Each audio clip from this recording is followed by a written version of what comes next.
Hello po. Oo. Hello po. Sige. Ann, kwentuhan na tayo. Ano bang maipaglilingkod ko sa'yo, Ann? At napatawag ka po sa usapang LDR. Ganito po kasi yan, bali last 2018 po, nag-met kami nung long time boyfriend ko. It's almost 2 years na we're chatting. Then after ko po dito sa UAE, umuwi po akong 2018. Then yun nga po, nagsama po kami ng 1 month. That time, hindi pa po siya totally 1 month. Nag-stay lang po muna ako ng 1 week sa kanya. Then I need to go back home, ganon.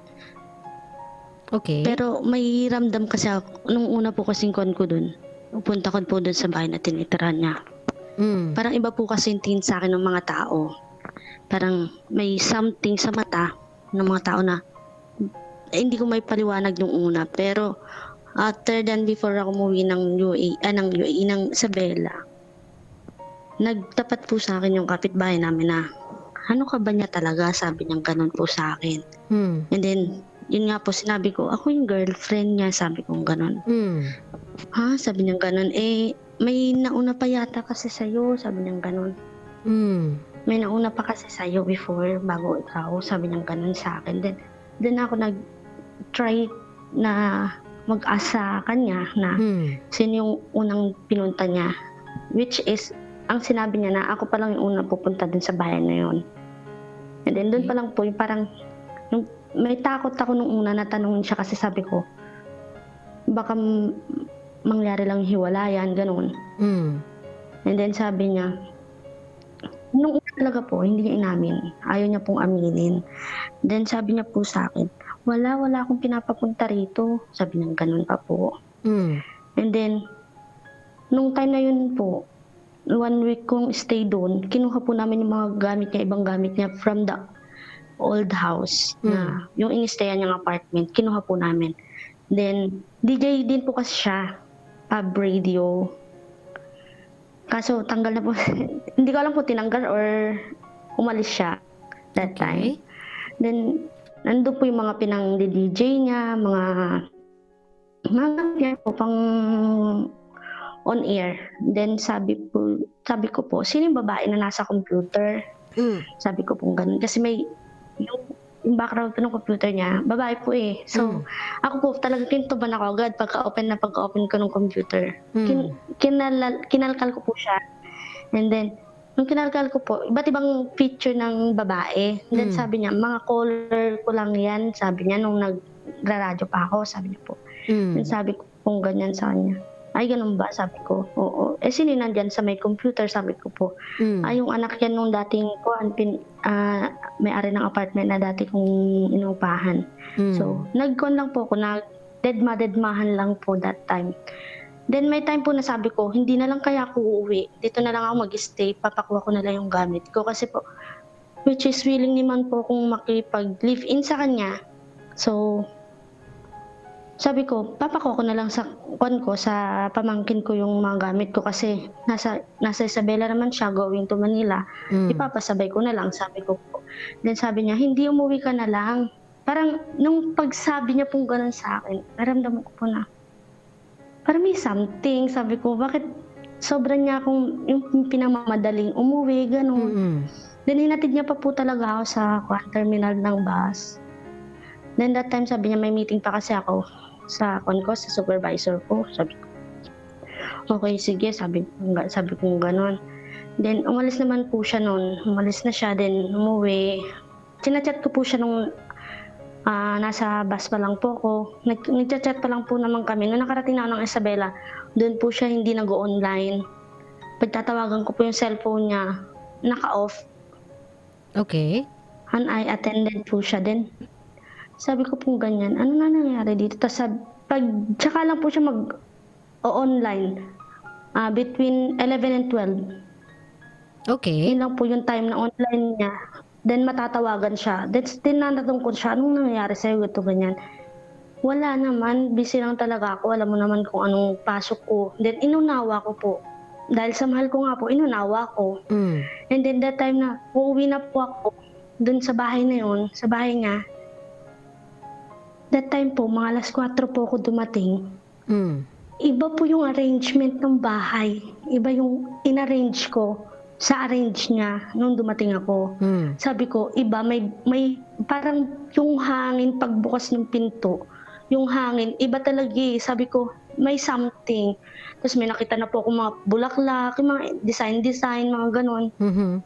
Tapos pag-akyat ko po sa kwarto namin, sobrang ganda po talaga nung bedsheet na kayo. Sabi ko, hindi naman to kayang gawin ng lalaki kung uurigin. Sabi ko, umamin ka sa akin, may yung takabang babae dito. Sabi ko, wala naman daw po.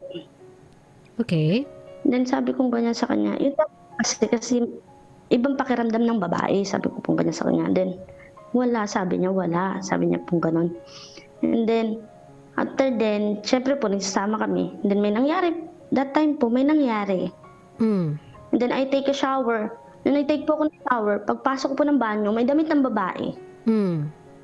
May bra, may panty. Basta gamit po ng babae. Then, may shave, may etc. Puro shampoo, gano'n ng babae. Hindi naman po siya nagsa-shampoo ng pambabae. Okay. At sabon po, hindi po siya nagsasabon ng silka.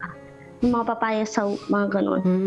Sabi ko, umamin ka na lang kasi. Sabi ko gano'n sa kanya. And then that time po, bigla po siya napaluha. Then sabi niya, sorry. Sabi niya gano'n.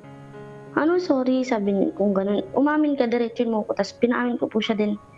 Yun po, that time, nung oras na yun, umamin siya sa akin na pinatuloy niya po yung ex daw niya po. Ex, yun ang sabi niya. And then sinabi ko sa kanya, may nangyari, sabi kong gano'n sa kanya. Hindi po siya makapagsalita nung una. Then sabi ko, namura ko na po siya talaga nung time na yun na hindi talaga po ako nagmumura that time. Hindi po ako yung palamurang babae, wala po. Then that time namura ko siya para lang po talagang makakuan siya. Kasi nakayuko na po siya. It means, silent it means true, di ba po? Then sabi ko gano'n sa kanya, ano ba tingin mo sa akin? Sabi ko gano'n sa kanya. Nakuha mo naman ako na malinis ako. Kasi po talaga po siya po yung first ko. First of all po talaga, siya yung first ko. Then sabi ko sa kanya, ano bang ginawa ko sa'yo? Sabi ko gano'n. Nawala lang ako, nagpapunta ka na agad dito. Sabi ko gano'n sa kanya. Then sabi niya, may nangyari isang beses lang, sabi niya gano'n. Siyempre lasing kami, sabi niya. Kahit lasing ka, kung ayaw mo talaga, hindi mo gagawin. Sabi ko kung gano'n sa kanya. Then that time po, parang ayoko na pong matulog.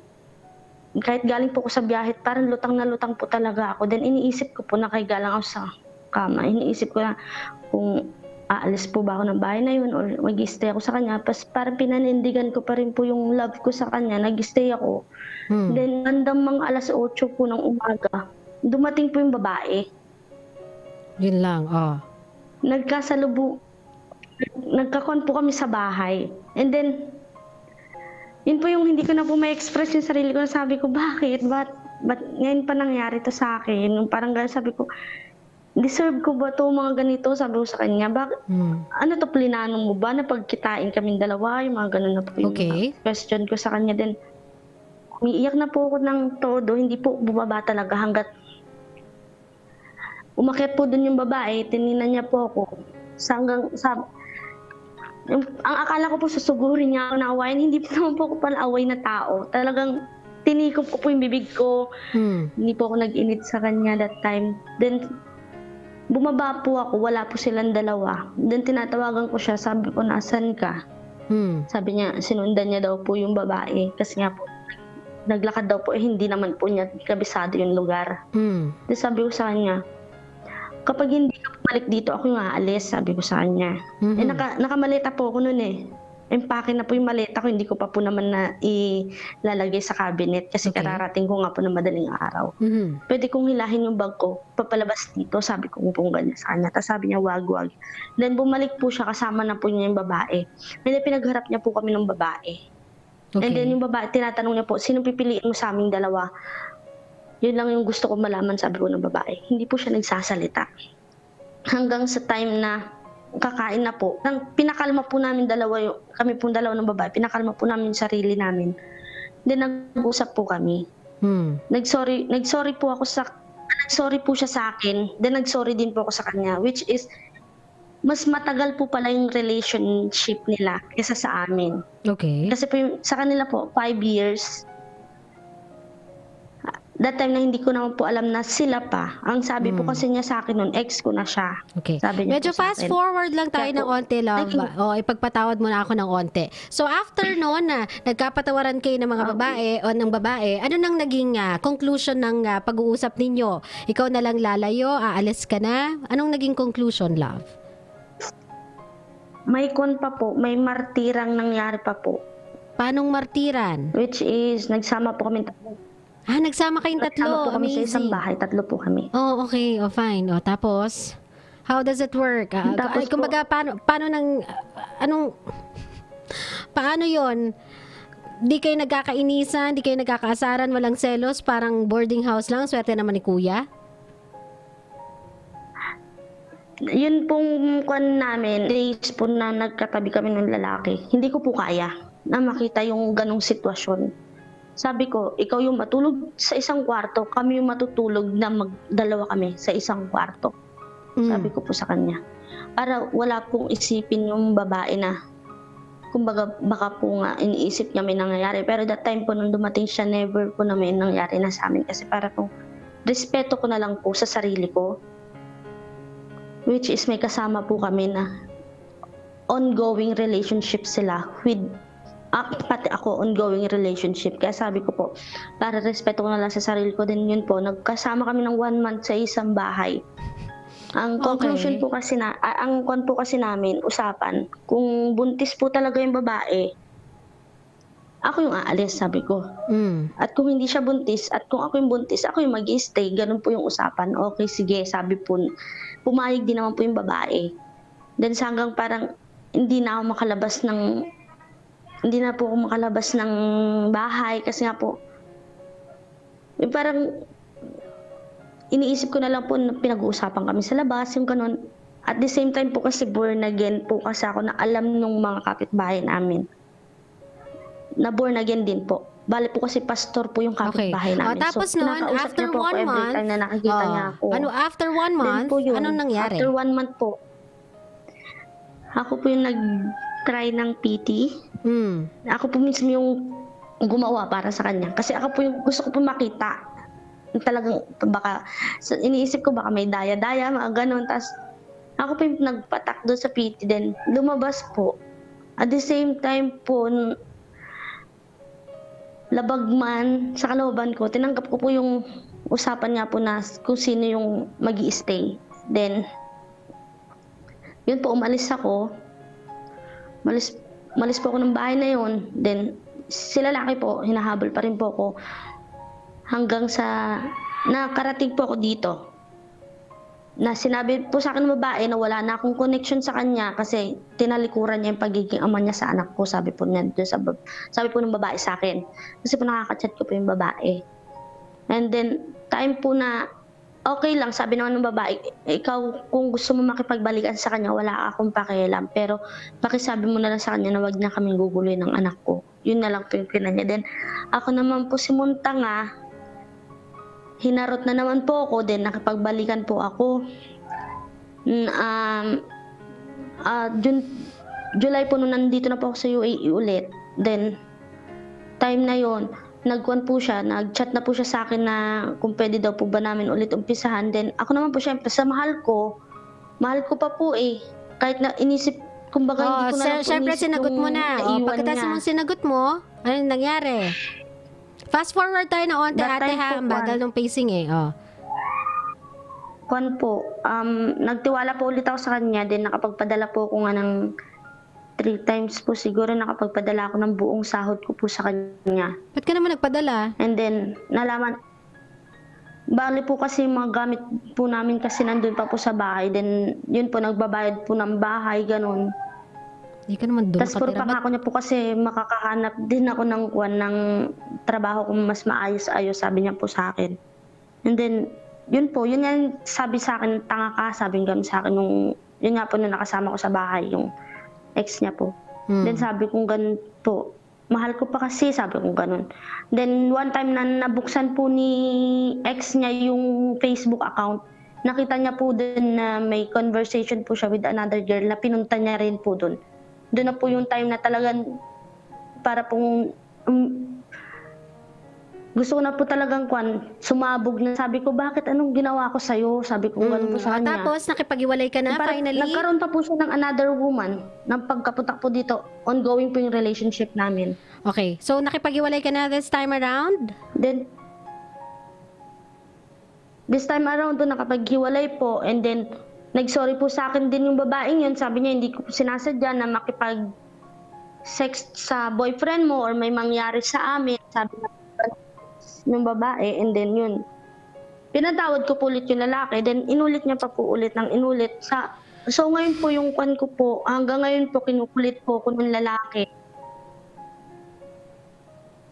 Gano'n tanong mo? Sinabi ko sa kanya na kinukulit pa po ako ng ex ko na hanggang ngayon para siyempre sa akin naman po, hindi naman po agad-agad na mawawala yung love na ganun, di ba po? So parang sa akin na tanungin kita, tanungin kita, Ann, may tanong ako sa'yo, Ito, diretsahang tanong, wag ka sana ma-offend. Pero tanong ko to sa'yo, Ann, ha? Opo. Ready ka na? Opo, ready po. Bobo ka ba? Bobo lang tayo? Hindi gumagana yung isip? Munta nga po. Hindi, wag mong gawin joke. Kaya nga, diretso ko tang tinanong kung bobo ka Kasi ganito no? Obviously, yung jowa mo kasi, wala kasing pera, Nga. Walang pera. Ikaw nasa UAE. Makakapagpadala ka ng pera Opo. Tapos siya, kahit naman sabihin niya na I'm so sorry, mahal pa rin kita. Walang-wala kapit na kapit sa patalim Why? Walang pera So, susuyuin ka niya. Ano naman lang ba yung tawagan ka, kuliting ka sa chat? Sus, napakadali lang naman yun. Kahit hindi ako yung ex mo, kaya ko yung gawin sa'yo every single day. Gawa ako ng bagong account. Makulit lang kita, ma-add lang kita. Gagawin at gagawin ko yun kung ang kapalit nun. Lalambot ka, sasagutin mo ko, tapos may padala na naman ako next month. Abay, masaya. Kwan lang naman po, 3 beses lang naman po yung pinadala ko sa kanya. Gusto mo pa dagdagan? Kulang pa ba yun? Kulang pa ba? Kulang pa ba yung pinadala mo? Gusto mo pa bang dagdagan? Ann, mag-isip ka naman. Pang ilang babae na to, Ann? Yung isa nabuntis pa. Nagsama pa kayo sa iisang bahay. Gaano ba kagaling yan? Oo, sabihin na natin yan yung nakauna sa'yo, Pero nag-iisang lalaki na lang ba yan? Wala nang iba? Hindi naman po yun na nag-iisa na lalaki po siya. Bali po kasi yung rason din po kasi ng pagtawag ko. Hanggang ngayon po ginugulo po nila akong dalawa. Which is problema na po nila sana yun. Ba't hindi mo i-block? Napakabilis lang, Napakabilis lang. Block lang ng block. Wala ka namang kinalapan sa mga yan Anong problema dun? I-block mo silang pareho. Sabihin mo dun sa babae, wala na ako dyan, hands up. Wala na kami, pak. Tapos, pag kinulit ka, block uli. Pag tinawagan ka, block uli. Ganon din sa lalaki. Anong pakailan mo sa kanila? Relasyon nila yun, anak nila yun. Ba't kailangan mo magpa-apekto? Bakit kailangan mong intindihin kung anong nangyayari sa kanila? Ba't kailangan mo sila atupagin? Tapos na, di ba? Tapos na yung relationship nyo? Opo. Oo, hindi na kayo ng lalaki, di ba? Tarantado kasi, di ba? Gago kasi siya Ano namang i-expect mo dun sa taong yon? Maliit yung utak Biruin mo, pinagsama niya nga yung dalawang babae sa isang bahay So, ba't pa natin aatupagin, Ann, makinig ka, ex na to, tapos na kayong dalawa. Wala ka nang kailangang patunayan sa lalaking to, Wag mo na siyang intindihin. Ngayon, kung sinisisi ka, ano namang basihan niya, alam mo namang wala kang ginawang masama. So, ba't ka maapektuhan? Isa pa, sino ba tong lalaking to? Ano bang kredibilidad meron siya? Ilang beses na siya nahuling merong ibang babae. Nakita na siya ng mga kapitbahay niya na kung sino-sino yung dinadala niyang babae sa isang bahay. Nakita siya ng ex niya na merong anak niya na nagsama pa ng isang babae sa apartment. 3 pa nga kayo, di ba? Para kayong naka-apartment 3, para kayong friends in under one roof. 'Diba? Anong kredibilidad meron ng lalaking to para katakutan nyo siya? Wala namang Hindi po ako kredibilidad takot sa yung kanya, lalaki. DJ. Eh, yun naman pala eh. Anong problema? Ngayon tatanungin kita, Ana. Diretsahan na to kasi ang haba-haba ng kwento eh. Ito lang naman pala eh. Kumbaga, nakaraan na to eh. Hindi ko alam kung anong pinoproblema mo ngayon eh. So kung, anong dahilan kung bakit ka tumawag, An? Anong tanong mo kay DJ Lala? Bale po kasi yung accounts ko po hawak niya. Hindi ko daw po makukuha yun hanggat di daw po ako magpapakita sa kanya. Anong account? Pag-uwi ko. Anong account? ATM po. Yung mga gamit ko din po nasa kanya pa po. Lahat po. Lahat yan nakapangalan Papers ko sa'yo? po, original papers. Lahat yan nakapangalan sa'yo, tama? Opo. Ganito gawin mo. Kapag umuwi ka ng Pinas, dumiretso ka muna sa pulis, sa barangay. Tapos magpasama ka, punta kayo dun sa apartment nyo. Kunin mo lahat ng gamit mo. Pero yung mga binigay mo sa Yun nga kanya, po, yung apartment po. Yung bago pong apartment niya, hindi niya po binibigay sa akin yung address. Kasi po nag-usap na po kami, sabi ko sa kanya na ibigay na lang sa kapatid ko. ganito na lang yung Yung gawin mo. address Pablatter din mo na pupunta yan. Yung lalaking yan. Total, may pera ka naman eh. Pablatter mo na yan. Ibahin mo yung pin ng ATM mo or wag ka nang maglaglag sa ATM mo. Sabihin mo sa kapatid mo, kapatid, pabukas ng bagong ATM. Doon ako maglalaglag ng pera kung kailangan kong maglaglag. Kung hindi, iipunin ko lahat dito. Di ako magpapadala. Dito ka na lang muna yung sahod ko. Di ako maglalaglag sa ATM na yon. Ngayon, Bale, pagka diretso mo sa police, i-blatter mo yan.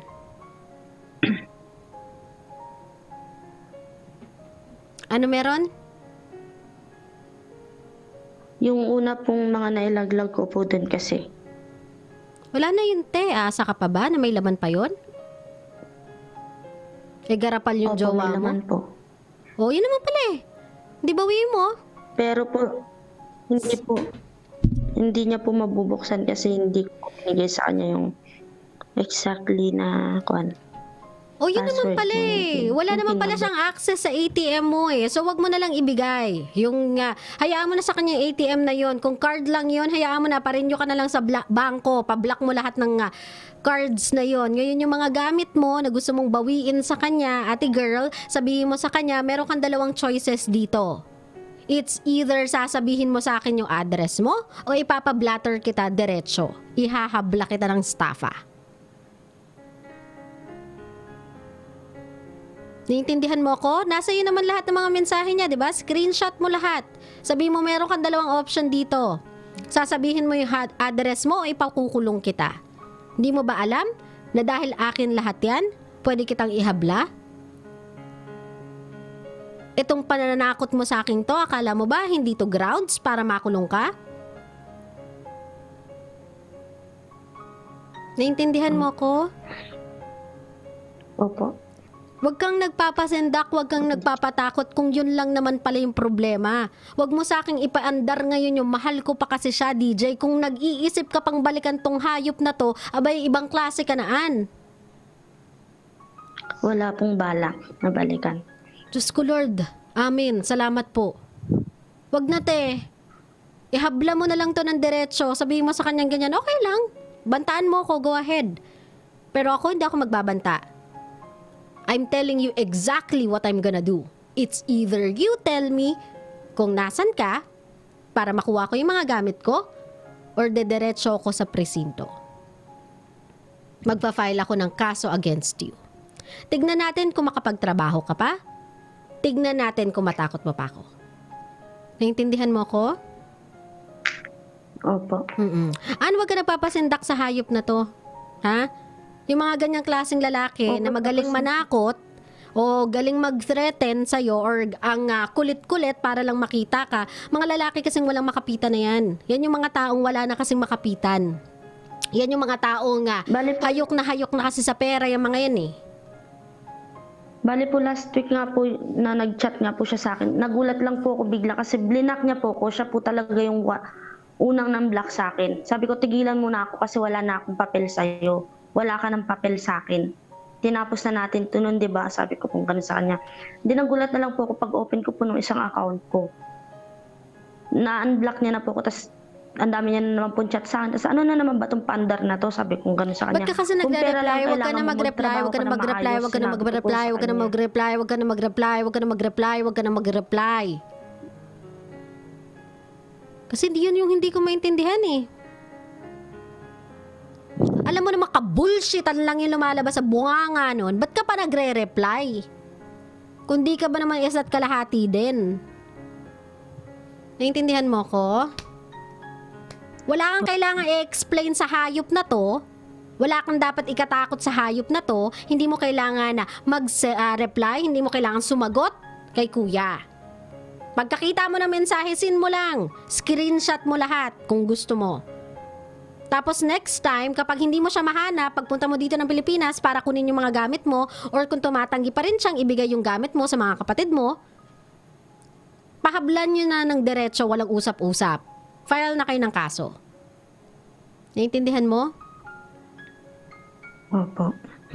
Wala na akong hihinging mensahe sa'yo para sa lalaking to kasi hindi naman siya karapat-dapat, pero utang na loob naman, wag mo nang replyan. Napakasimpleng bagay nito. Wag mo nang Opo, replyan, hindi na po talaga. wag mo nang tignan, wala namang kwenta to eh, wala namang bilang sa mundo to eh, walang ambag to eh. Okay? Opo. Oh, wag ka magpa-apekto sa isang taong walang ambag sa mundo. Maraming salamat, Ann, sa pagtawag sa programa. Ingat ka lagi.